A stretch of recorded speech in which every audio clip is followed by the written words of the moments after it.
మీది ఇక్కడేనా బ్రదర్? మీళ్ళు పోయిందా? పోయినాయి. వాళ్ళు కనీసానికి టైం గిట్ ఇవ్వలే. సమాన్లు అంతా చాలా పోయినాయి. మళ్ళీ వేసుకొచ్చి మున్సిపాలిటీ నుంచి తెస్తానన్నారు. ఆ సమాన్లు మధ్యాహ్నం పోయినాయి. మమ్మల్ని ఎక్కించులేదు, ఏం లేదు. వాళ్ళు ట్రాక్టర్లలో వేసుకుంటామను వెళ్ళిపోవటం, ఇక్కడ పెడతానని చెప్పారు. కొంతమంది ఇక్కడికి వచ్చినాయి, కొంతమంది రాలి. ఎక్కడ పోయినాయి? గోపాలపురం పోయినాయి. మున్సిపాలిటీలో వేసుకపోయారు.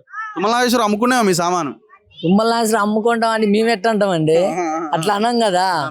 అంటే వస్తుంటే పోయినాయి. వస్తుంటే ఇప్పుడు మున్సిపాలిటీలు ఉన్నారా, ఈ ఫ్రిడ్జ్లు అవుతుంది, టీవీలు అవుతుంది, అవన్నీ పోయినాయి. వాషింగ్ మిషన్లు కూడా పోయినాయి. పెద్ద పెద్ద కొనుక్కొచ్చుకున్నాం మేము. అంటే 12,000 ఒక 40,000 వాషింగ్ మిషన్లు అసొంటివి తెచ్చుకున్నాం. ఎట్లాగా ఆన్నే ఉంటున్నాం కదా అని రూపాయి కూడా పెట్టుకొని ఇల్లు కట్టుకుంటాం. కానీ ఈ వాషింగ్ మిషన్లు ఇవన్నీ తెచ్చుకున్నాం ఎండకు తట్టుకోలేక. పొరగాళ్ళు, చిన్న చిన్న పొరగాళ్ళు ఉన్నారు, అవి ఇబ్బంది అయితే అని తెచ్చుకున్నాం మేము. కరెంటు లేదు, నీళ్లు లేవు, ఆదేశాలు ఇచ్చినా వాళ్ళు ఇయ్యలే. ఇప్పుడు ఆధార్ కార్డులు అంటారు. ఆధార్ కార్డులో మరి కూల్చకుంటే అప్పుడే చేయొచ్చు కదా. ఇప్పుడు ప్రజలకే అన్నారు కదా మీరు, ఆధార్ కార్డులు అప్పుడే చెక్ చేసి అప్పుడే ఉన్నోళ్ళు ఎవరో లేనోళ్ళు ఎవరో తెలుసుకొని ఆ ఇళ్ళు అట్లా ఉంచి తర్వాతకు చేయొచ్చు కదా. మంత్రి పొంగులేటి మాట్లాడిండు, తుమ్మల నాగేశ్వరరావు మాట్లాడుతున్నాడు. వాళ్ళు ఏమంటున్నారు అంటే వీళ్ళంతా అక్రమంగా ఉంటున్నారు, వీళ్ళందరికి డబ్బులు ఎవరెవరో లక్షలు తీసుకుంటే ఇస్తే వీళ్ళు వచ్చి ఇక్కడ ఉంటున్నారు. లేదు సార్, అది అయితే మేము అక్కడ ఉండి కట్టుకున్నాం. రూపాయి కూడా పెట్టుకొని ఇప్పుడు 6 లక్షలు ఒకరు, 12 లక్షలు ఒకరు అట్లా పెట్టి కట్టుకున్నాం. అయ్యి మేము అమ్మిందని ఎట్లా అంటాం?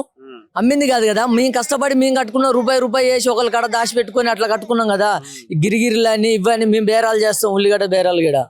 అవి రూపాయి గిరిగిరిలు అయ్యి ఎత్తుకొని రూపాయి దాచి పెట్టుకుంటా కట్టుకుంటా పోయినాం, ఇల్లు కట్టుకున్నాం. అసలు అకస్మాత్తుగా మాకు నోటీస్ లేదు, ఏది లేదు. డైరెక్ట్ గా వచ్చి అటాక్ చేస్తే ఎట్లుంటదండి? 4,000 మంది, ఒక్కరు కాదు, ఇద్దరు కాదు, పోలీసు వాళ్ళు వచ్చింది, మున్సిపాలిటీ వాళ్ళు. కుట్రేంది మిగతా 30 ఎకరాలు లేపేయాలనే. ఇప్పుడు ఈ 30 ఎకరాలు ఆపితే అవి కూడా ఆక్రమించుకుంటారు ఇల్లు. మళ్ళా ఇల్లు భూముల ఆస్తులు కూడా దగ్గర బట్టలు ఉన్నాయి, ఈ చుట్టుపక్కల ఉన్నాయి. మేము ఉంటే అంత కట్టలేము కదా, అలా యాల్వే పడిపోద్ది అని చేస్తున్నారు ఈ ప్లాన్లు. యాక్చువల్ గా ఏంటంటే ఈ వీళ్ళు ఉంటున్నటువంటి భూమి యొక్క వాల్యూ, అంటే ఆ చుట్టుపక్కల ఉన్న వాల్యూ 1,18,50,000 రూపాయలు ఉంది. మార్కెట్ వాల్యూనే 1,18,50,000 ఉంది మార్కెట్ వాల్యూనే. అంటే మనం రిజిస్ట్రేషన్ చేసుకోవాలి ఒక ఎకరం భూమి అంటే ఆ 1,18,58,000 ట్యాక్సీలు కట్టాలన్నట్టు. అంటే మరి మార్కెట్ వాల్యూ ఎంత ఉంటుంది? దానికి 10 టైమ్స్ ఉంటుంది. అంటే ఎకరం 10 కోట్ల వాల్యూ చేసే భూమి కాబట్టి వీళ్ళని అక్కడి నుంచి పంపించడానికి కుట్ర. అరే ఇట్లాంటి పేదలు మురికాలువల పక్కన ఎక్కడో దగ్గర స్లమ్లో ఉండాలి కదా, కలెక్టరేట్కి ఆనుకొని ఇట్లాంటి వాళ్ళకి ఇంత విలువైన భూమి. తుమ్మల నాగేశ్వరరావు కొడుక్కో, మనవాళ్ళకో, మనవరాళ్ళకో, రేవంత్ రెడ్డికో, ఇంకెవరికన్నా ఉండాలి కదా భూమి. వాళ్ళ కంపెనీలకు వాళ్ళ బినామీల పేర్లతో ఉండాలి. ఒక 8 మంది నాగేశ్వరరావు బినామీలు అంతా కలిసి చేస్తున్న వ్యవహారం ఇదంతా. ఇంకా ఈయనట డబుల్ బెడ్రూమ్ల కోసం నేను దీక్ష చేసినాను, తెలుగుదేశం హయాంలో ఆడ రాత్రిపూట పండుకున్న ఫోటోలు పెట్టి ఓ డ్రామా చేస్తున్నాడు. అందరికీ ఇందిరా మిల్లు ఇస్తారట. నువ్వు ఇచ్చేదేందా? ఇవ్వాల్సిన బాధ్యత ప్రభుత్వాలది. అట్లా మిమ్మల్ని బయటికి పంపించేసినారు. అట్లా బయటికి అప్పుడు ఇంత మునుపు టీఆర్ఎస్ ఉన్నప్పుడు ఆ 30 ఎకరాలు కాకుండా యువతల 30 ఎకరాల కూడా మేము వేసినాం గుడిసెలు వేస్తే. ఇప్పుడు అవి చూపిస్తారు కానీ మరి ఇప్పుడు ఈడ గలెత్తులు నేను ఆధార్ కార్డులు పెట్టిస్తున్నాను, మరి అదే కూలగొట్టకుండా ఇవ్వచ్చు కదా, మాకుంటది కదా. ఇప్పుడు ఎవరు పేదోళ్ళు కాదు నీకు తెలుసు కదా, బయటికి పంపించాయి. కూల్చకుంటే నువ్వు వ్యవహారం చేయాలి కదా ఫస్ట్. అకస్మాత్తుగా వచ్చి మన దొంగోడు వచ్చినట్టు వచ్చి దొరికి మొత్తం కూల్చిపారు. ఈ డ్రామా అంతే ఏమి ఇస్తారట మీకు? అవేదో ఇప్పుడు బయటలు ఇస్తాం, అది ఇస్తాం అని చెప్తారు సార్. అంత దొంగ డ్రామా యాడిస్తారు? ఇస్తే నువ్వు అప్పుడే చెక్ చేయాలి సార్. అది అంటే మీరు ఈ నుంచి వెళ్ళిపోతే అందరు ఎక్కడో అక్కడ అయిపోతారు కదా, ఇక ఎక్కడ మాసిపోతుంది అది. ఇక అందరు రాలేరు కదా పోతే. ఇప్పుడు అకస్మాత్ కిరాయిలో పోదామన్నా ఎవరు ఇవ్వట్లే మాకు. ఇప్పుడు 10 సంవత్సరాల నుంచి ఆడ ఉన్నాం, రూపాయి కూడా పెట్టుకొని ఆడ ఇల్లు కట్టుకొని అక్కడే ఉంటామని మాకు సుప్రీంకోర్టు నుంచి కూడా వచ్చింది అనుకొని ఆ ధైర్యంతో ఆగినాం, మేము కట్టుకున్నాం. ఇట్లా చేస్తే ఎట్లా సార్? వాళ్ళు ఇప్పుడు వచ్చినారు, అక్కడే ఉండేవాళ్ళ అండి? అక్కడ ఉండేవాళ్ళము. ఇప్పుడు రెవెన్యూ వాళ్ళు ఇప్పుడు వస్తున్నారు. 8 ఏళ్ల నుండి ఏం చేశారు రెవెన్యూ వాళ్ళు? ఇప్పుడు కూలగొట్టిన తర్వాత వచ్చి వీళ్ళు ఫామ్స్ తీసుకొని పేర్లు చదువుతున్నారు. ఏం చేయడానికి?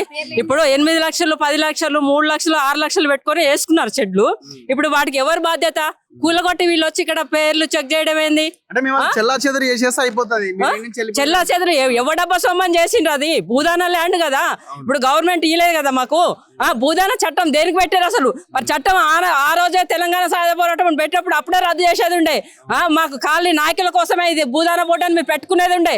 మరి జనాల పేరు చెప్పి జనాల ఆస్తులు మరి మీరు కొల్లగొట్టి ఈ రోజు ఇప్పుడు రెవెన్యూ వాడు ఇయ్యాల వచ్చిండు జాయింట్ సెక్రటరీ. మరి మేము కలెక్టర్ దగ్గర పోయినాము, అప్పుడు ఫామ్స్ తీసుకొని ఫైల్స్ తీసుకొని తిరిగినాం చెప్పులు అరిగిపోయేదాకా. అప్పుడు ఎవరు రానాడు? ఇప్పుడు జనాలని రోడ్డు మీదకి తీసుకొచ్చిన తర్వాత ఇప్పుడు వచ్చి చదువుతున్నారు పేర్లు. దేనికోసం? ఇప్పుడు మంత్రి ఏమంటుండంటే పోయినసారి కూడా వాళ్ళు కూలగొట్టిర్రు, ఇప్పుడు మేము కూలగొట్టినాం, కోర్టు ఆర్డర్లు ఉన్నాయి, వీళ్ళు అక్రమంగా ఎంటర్ అయ్యారు. వచ్చిర్రు, వస్తే మేము అడ్డుకున్నాము, వెళ్ళిపోయారు అంతే. వాళ్ళు ఎక్కడ కూడా కూలగొట్టలేదు. ఎక్కడ సోర్దంద ఇక్కడ కొంతమంది రెచ్చగొట్టే వాళ్ళు ఉన్నారు. ఇప్పుడు నిన్న వచ్చిండ్రు కదా, నిన్న మీడియా వాళ్ళు వస్తే జనం కూడా కొంతమంది జనాన్ని రెచ్చగొట్టే వాళ్ళు ఉన్నారు ఇందులో. అడుగు కోటేశ్వరరావు అనేటోడు రెచ్చగొడుతున్నాడు జనాన్ని. ఇన్ని డబ్బులు తీసుకున్నారు, అన్ని డబ్బులు తీసుకున్నారు. డబ్బులు తీసుకునే పార్టీ కాదు సార్, ఇది కొత్తగా పెట్టిన పార్టీ కాదు. లేకపోతే ఇప్పుడు 60-70 ఏళ్ళ పార్టీ. ఈ పార్టీ ఎక్కడ రీమార్క్ లేదు మాకు. ఎందుకంటే ఇప్పుడు ఏంటంటే వీళ్ళని ఎట్లా అణిచేయాలి అనేది చూస్తున్నారు. వసూలు చేశారు లక్షలు సార్, 10,500 వసూలు చేసి అదేంటంటే 8 ఏళ్ల నుండి వాటర్ లేదు, కరెంట్ లేదు, అన్నిటికీ ఖర్చు పెట్టినారు. అన్ని లెక్కలు ఉన్నాయి మా దగ్గర. కోర్టు ఆర్డర్లు పుణ్యానికి వస్తాయా? లాయర్లకు ఇవ్వాలి కదా డబ్బులు. అవన్నీ ఇచ్చినాము, చేసినాము, అన్ని దేనికి పెట్టినా లెక్కలు ఉన్నాయి. లెక్కలతో సహా చూపెడతాము, ఎవరికి చూపెట్టాలని అన్ని అవి కూడా ఫైల్స్ చేసి ఇచ్చినాము అందరికి. దీని వెనకాల ఉన్నది ఏంటండి? 31 ఎకరాల 7 గుంటలు ఉన్నదని అంటున్నారు, కానీ 62 ఎకరాలని రికార్డ్స్ లో పహానీల్లో ఉన్నది. మరి మిగతా 32 ఎకరాలు పట్టాలని అంటారు ఏంటి? పట్టాలండి కాదు, వీళ్ళు సృష్టిస్తున్నారు. ఇప్పుడు తుమ్మల నాగేశ్వరరావు గాని వీళ్ళ నాయకులు సృష్టిస్తున్నారు, వాళ్ళు కొట్టేయాలని సృష్టిస్తున్నారు. ఎందుకంటే ఇప్పుడు 32 ఎకరాలు మీకు వదిలేస్తాము, 32 ఎకరాలు మాకు వదిలేయండి అనేది భాగాలు అవి. ఎవడబ్బా సొమ్మని భాగాలు అవి? వాళ్ళు భాగాలు పంచుకోవడం ఏంది? ఇప్పుడు ఏంది గవర్నమెంట్ ఎంప్లాయీస్ కూడా వాళ్ళు ఇప్పుడు ఎంఆర్ఐ కలెక్టర్ దేనికోసం? వాళ్ళు పదవులు వాళ్ళంతా చదివిండ్రు కదా. లాయర్లు ఇప్పుడు జనం కోసమా, వాళ్ళ లీడర్ కోసమా పనిచేసే వాళ్ళు? 250 కోట్ల భూమిని నేను కాపాడిన అంటుండు కలెక్టర్ మంత్రి. జనం దగ్గరికి వెళ్ళి కాపాడి లీడర్లకు ఈయడానికి కాపాడా? వాడు మాట్లాడేది అదే కదా. రోడ్డు మీద పంపించండి, వాళ్ళు 3 రోజులు అయింది. వాళ్ళు ఈ ఎండల తిండి లేదు, నీళ్ళు లేదు. మళ్ళీ వాడికి ఏంది? వాడు ఇల్లాసాలలో ఉన్నారు. ఇప్పుడు ఈ పక్కనే ఇప్పుడు కూలగొట్టిన దాని పక్కనే ఒక్కొక్కడు 3 ఎకరాలలో విల్లాసాలు కట్టుకున్నారు. వారు ఏవది భూదాన బోటే కదా. మరి వాళ్ళకి ఎందుకు ఇవ్వాలి? వీళ్ళకి 100 గజాలు ఇచ్చి కూలగొడుతున్నారే. మరి ఇప్పుడు వాళ్ళు ఇల్లాసాలు ఎందుకు కూలగొట్టట్లేదు? ఉన్నాయి కదా, మీకు కూడా తెలుసు కదా. మరి అవన్నీ ఉన్నాయి, ఇవన్నీ ఉన్నాయి. ఇప్పుడు ఎక్కడెక్కడో ఆస్తులు వాళ్ళకు ఉన్నాయి, మాకు అవన్నీ అవసరం లేదు కదా. పేద జనాలకి గుడిసె కావాలి. ఆ గుడిసె కూడా లేకుండా చేస్తే అర్హులైన వాళ్ళకి ఇందిరా మిల్లు ఇస్తాము, డబుల్ బెడ్రూమ్ ఇల్లు ఇస్తాం అంటున్నారు. అక్కడనే ఇవ్వచ్చుగా. డబుల్ బెడ్రూమ్ మాకు అవసరం లేదు. అదే ఇందిరా మిల్లు, అదే కాదు, డబుల్ బెడ్రూమ్ కే వ్యతిరేకం. ఏం డబుల్ బెడ్రూమ్లు అవి? మొత్తం కురుస్తున్నాయి. ఇప్పుడు మేము ఒక దగ్గర చూసినాము, అసలు కూలిపోతున్నాయి. బండలు లేవు, డోర్లు లేవు. డబుల్ బెడ్రూమ్ ఏం కట్టిస్తున్నాడు? ఇప్పుడు ఒక లీడర్ వచ్చి ఉండవని డబుల్ బెడ్రూమ్ లో మేము కూడా ఉంటాము. అదంతా బూటకం అండి, అదంతా.